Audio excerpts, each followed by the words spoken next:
বৃষ্টি যেন থামছেই না নোয়াখালীর জনপদে। অতিবৃষ্টির কারণে মৌসুম জুড়ে এই অঞ্চলের মানুষ চরম দুর্ভোগ দুর্দশার মধ্যে দিনাতিপাত করছে। সম্প্রতি সংঘটিত বন্যার পানি নামতে না নামতে আবারও ভারী বৃষ্টিতে ডুবে যাচ্ছে নোয়াখালীর নিম্নাঞ্চল। বন্যা যেন স্থায়ী জলবদ্ধতায় রূপ নিয়েছে, ফলে ব্যাপক ক্ষয়ক্ষতির মুখে পড়েছে এই অঞ্চলের মানুষ। মৌসুমী বায়ুর প্রভাবে গত দুদিন ধরে ভারী বর্ষণে আবারও অবনতি ঘটেছে বন্যার পরিস্থিতির। এতে করে রাস্তাঘাট ঘরবাড়ি ডুবে আবারও নতুন করে জেলায় 2,06,000 পরিবার পানিবন্দী হয়ে পড়েছে।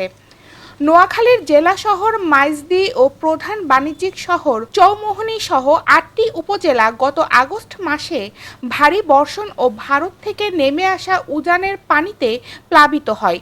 সেই পানি নামতে না নামতে আবারও ভারী বৃষ্টিপাতে বন্যার পরিস্থিতির সৃষ্টি হয়েছে। মূলত জেলার খালগুলো ময়লা আবর্জনায় ভর্তি থাকায় পানি নিষ্কাশন ব্যবস্থা ব্যাহত হয়, যে কারণে খুব সহজেই কৃত্রিম জলাবদ্ধতা সৃষ্টি হয়ে যায়। টানা বৃষ্টিপাতে পানির নিচে রয়েছে পুলিশ সুপার কার্যালয়, ডিবি অফিস, জেলা রেকর্ড রুম ও ডিসি এসপির বাসভবনের নিচতলা। এতে সেবা প্রত্যাশীরা পড়েছে চরম দুর্ভোগে। এছাড়াও সদর উপজেলা সহ বিভিন্ন উপজেলার সড়ক ও বাসাবাড়ির উঠানে জলাবদ্ধতা সৃষ্টি হয়েছে।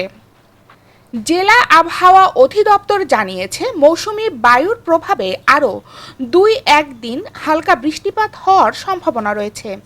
নোয়াখালী জেলা প্রশাসক খন্দকার ইশতিয়াক আহমেদ বলেন, নোয়াখালীতে জলাবদ্ধতা নিরসনে বিভিন্ন প্রকল্প গ্রহণ করার উদ্যোগ নেওয়া হয়েছে। প্রকল্পগুলো বাস্তবায়ন হলে মানুষ জলাবদ্ধতা থেকে মুক্তি পাবে। নোয়াখালী প্রতিনিধি শাহাদাত বাবুর তথ্যচিত্রে সময়ের কণ্ঠস্বর ডেস্ক।